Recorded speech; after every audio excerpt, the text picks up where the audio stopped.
এই বেড় মজুরের যে বিষয়, আমাদের ইন্ডিয়ান সেকুলার ফ্রন্টের ছেলেদের উপরে যেভাবে অত্যাচার হয়েছে সেটা নিয়ে আমরা থানাতে কেস করেছি। থানায় কেস গতকালকেই হয়েছে। এখনও যাদের নামে আমরা কেস করেছি তাদেরকে অ্যারেস্ট করেনি। যাতে তাদেরকে অ্যারেস্ট করে আইনি ব্যবস্থা নেয়, সেজন্যই ওই ছোট শাহজাহান, চুট্টে শাহজাহান কে কোথায় আছে তাদের নাম দেওয়া আছে।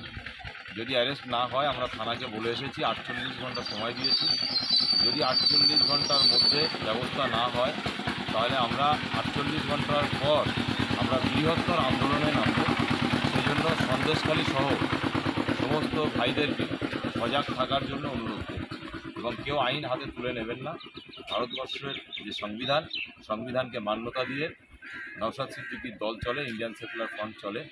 অতএব আপনারা 5 টাকার পেনের ক্ষমতাটা কতদূর যাওয়া যায় সেটা আপনারা দেখুন এবং আমরা আমাদের কর্মীদের স্বার্থে, আমরা আমাদের দলের স্বার্থে এই কেসে শেষ দেখেই ছাড়বো, এটা আপনাদের কাছে কথা।